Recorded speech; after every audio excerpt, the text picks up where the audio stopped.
सर्वमंगल मांगल्ये शिवे सर्वार्थ साधके शरण्ये त्र्यंबके गौरी नारायणी नमस्तुते। आप सभी को नवरात्रि के तीसरे दिन की हार्दिक शुभकामनाएं। नमस्कार दोस्तों, स्वागत है आपका मेरे यूट्यूब चैनल आर के भक्ति में। भक्तों, आज मैं आपको शारदीय नवरात्रि के तीसरे दिन की कथा सुनाऊंगा, जिसमें कि माँ चंद्रघंटा के व्रत की कथा सुनाई जाएगी। इस कथा को सुनने से सभी कष्टों से छुटकारा मिलता है। शारदीय नवरात्रि के तीसरे दिन माँ चंद्रघंटा की पूजा विधिवत रूप से करने की मान्यता है। ऐसा कहा जाता है कि इस दिन विधिवत रूप से व्रत करने से व्यक्ति को मनोवांछित फल की प्राप्ति होती है, साथ ही व्यक्ति को उत्तम परिणाम भी मिलते हैं। माँ चंद्रघंटा की महिमा अपरंपार है। माता अपने भक्तों का उद्धार और सभी दुष्टों का संहार करने के लिए पृथ्वी पर आती हैं। धार्मिक मान्यताओं के अनुसार ऐसा कहा जाता है कि अगर जो भक्ति पूरी श्रद्धा के साथ व्रत रखता है, उसकी सभी मनोकामनाएं पूरी हो जाती हैं, साथ ही उत्तम परिणाम भी मिलते हैं। इसके अलावा जीवन में सुख समृद्धि और सौभाग्य में भी वृद्धि होती है। अब ऐसे में अगर आप नवरात्रि के तीसरे दिन माँ चंद्रघंटा की पूजा कर रहे हैं तो इस दिन व्रत रखने की विशेष मान्यता है और यह कथा सुनने की जरूरत अवश्य होती है। पौराणिक मान्यताओं के अनुसार प्राचीन काल में महिषासुर नामक असुर का अंत बढ़ गया था। उसके आतंक से तीनों लोकों में हाहाकार मची हुई थी। भगवान के प्रदत्त अतुल बल से महिषासुर और भी अधिक शक्तिशाली बन गया था। फिर वह शक्ति का दुरुपयोग कर स्वर्ग पर अपना हक जमाना चाह रहा था। इसके बाद वह इस प्रयास में सफल भी रहा। उस समय स्वर्ग के देवता पूरी तरह से डर चुके थे। महिषासुर स्वर्ग का सिंहासन पाना चाह रहा था। उस समय सभी देवता ब्रह्मा जी के पास गए और उनसे मदद मांगी। फिर ब्रह्मा जी बोले कि वर्तमान समय में तो महिषासुर को परास्त करना आसान नहीं है, इसके लिए हम सभी को भगवान शिव के शरण में जाना पड़ेगा। उस समय सभी देवता सबसे पहले सृष्टि के पालनहार भगवान विष्णु के पास गए और उनसे सहमति लेकर महादेव के पास कैलाश पहुंचे। फिर इंद्र देव ने महादेव को पूरी बात बताई। स्वर्ग नरेश इंद्र की बात सुनकर महादेव बेहद क्रोधित हुए और बोले, महिषासुर अपने बल का गलत तरीके से प्रयोग कर रहा है, इसके लिए उसे दंड अवश्य मिलेगा।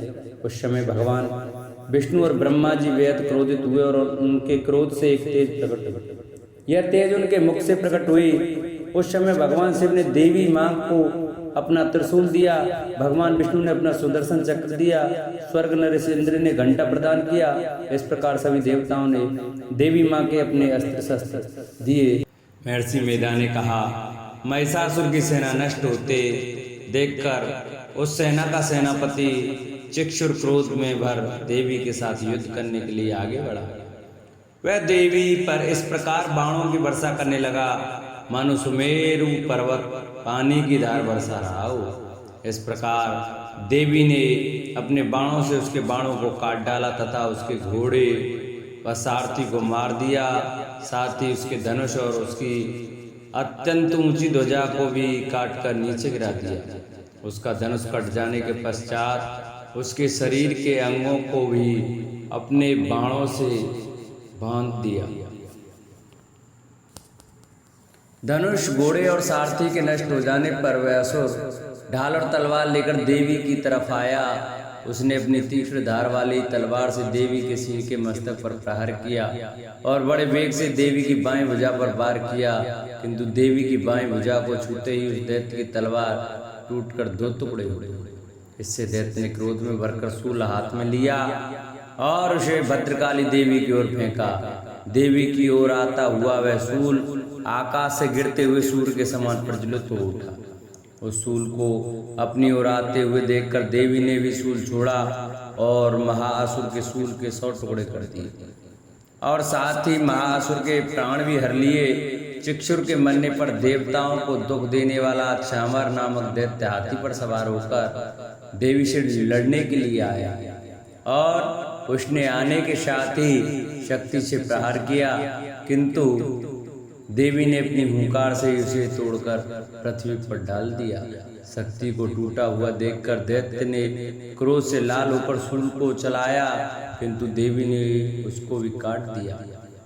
इतने में देवी का सिंह उछलकर हाथी के मस्तक पर सवार हो गया और दैत्य के साथ बहुत ही तीव्र युद्ध करने लगा।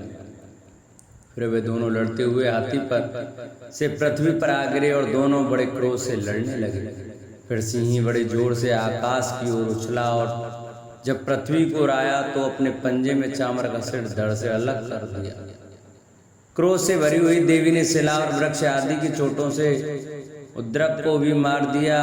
कराल को दांतों, मुख को थप्पड़ों से चूर कर डाला। क्रुद्ध हुई देवी ने गदा के प्रहार से उद्धत दैत्य को मार गिराया। विंध्यपाल ने बाष्पकल को बाणों से ताम तथा अंधक को मौत के घाट उतार दिया। तीनों नेत्रों वाली परमेश्वरी ने त्रिशूल से उग्रास्य, उग्रवीर और महाहनु नामक राक्षसों को मार गिराया। उसने अपनी तलवार से बिडाल नामक दैत्य का सिर काट डाला तथा अपने बाणों से दुर्धर और दुर्मुख राक्षसों को यमलोक को पहुंचा दिया। इस प्रकार जब महिषासुर ने देखा कि देवी ने मेरी सेना को नष्ट कर दिया है तो वह भैंसे का रूप धारण कर देवी के गणों को दुख देने लगा।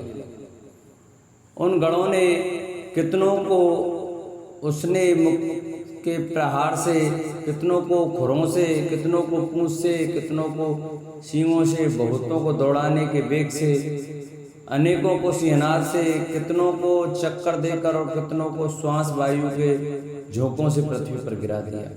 वह दैत्य इस प्रकार गणों की सेना को गिरा देवी के सिंह को मारने के लिए दौड़ा। इस पर देवी को बहुत गुस्सा आया और दैत्य भी क्रोध में भरकर धरती को खुरों से खोदने लगा तथा सींगों से पर्वतों को उखाड़ उखाड़ कर धरती पर फेंकने लगा और मुख से शब्द करने लगा। महिषासुर के वेग से चक्कर देने के कारण पृथ्वी क्षुब्ध होकर फटने लगी। उसकी पूंछ से टकराकर समुद्र चारों ओर फैलने लगा। हिलते हुए सींगों के आकाश से मेघ खंड खंड हो गए और श्वास से आकाश में उड़ते हुए पर्वत फटने लगे। इस तरह क्रोध में भरे हुए राक्षस को जब चंडिका को भी क्रोध आ गया और वे उसे मारने के लिए क्रोध में भर गए। देवी ने पास फेंककर दैत्य को बांध लिया और उस बंध जाने पर दैत्य का रूप त्याग दिया और सिंह का रूप बना लिया। और जो ही देवी उसका सिर काटने के लिए तैयार हुई कि उसने पुरुष का रूप बना लिया जो कि हाथ में तलवार लिए हुए था। देवी ने तुरंत ही अपने बाणों के साथ उस पुरुष को उसकी तलवार ढाल सहित भून डाला। इसके पश्चात वह हाथी के रूप में दिखाई देने लगा और अपनी लंबी सूंड से देवी के सिंह को खींचने लगा तथा गर्जने लगा। देवी ने अपनी तलवार से उसकी सूंड काट डाली। तब राक्षस ने एक बार फिर भैंसे का रूप धारण कर लिया और पहले की तरह चर अचर जीवों सहित समस्त लोकी को व्याकुल करने लगा। इसके पश्चात क्रोध में भरी हुई देवी बारंबार उत्तम मधु का पान करने लगी और लाल लाल नेत्र करके हंसने लगी। उधर बलवीर तथा मत्स्य क्रुद्ध हुआ दैत्य भी गरजने लगा। अपने सींगों से देवी पर पर्वतों को फेंकने लगा। देवी अपने बाणों से उसके फेंके हुए पर्वतों को चूर्ण करती हुई बोली, ओ मूढ़, जब तक मैं मधुपान कर रही हूँ तब तक तू गरज ले और इसके पश्चात मेरे हाथों तेरी मृत्यु हो जाने पर देवता गरजेंगे। महर्षि मेधा ने कहा। यूं कहकर देवी उछलकर उस दैत्य पर जा चढ़ी और उसको अपने पैर से दबाकर सूल से उसके गले पर आघात किया। देवी के पैर से दबने पर भी दैत्य अपने दूसरे रूप में अपने मुख से बाहर होने लगा। अभी वह आधा ही बाहर निकला था कि देवी ने अपने प्रभाव से उसे रोक दिया। जब वह आधा निकला हुआ ही दैत्य युद्ध करने लगा तो देवी ने अपनी तलवार से उसका सिर काट दिया। इसके पश्चात सारी राक्षस सेना हाहाकार करती हुई वहां से भाग खड़ी हुई और सब देवता अत्यंत प्रसन्न हुए तथा ऋषियों महर्षियों सहित देवी की स्तुति करने लगे। गंधर्वराज गान करने तथा अप्सराएं नृत्य करने लगी। इस प्रकार तीसरा अध्याय संपूर्ण हुआ। चौथे अध्याय की कथा हम आपको कल सुनाएंगे। जिन भक्तों को हमारी ये वीडियो अच्छी लगी हो, हमारी कथा अच्छी लगी हो, वो हमारी कथा को शेयर करें, वीडियो को शेयर करें, चैनल को सब्सक्राइब करें, वीडियो को लाइक करें और कमेंट में शेरावाली माता की जय और जय माता दी लिखना न भूलें। बोलो सच्चे दरबार की जय।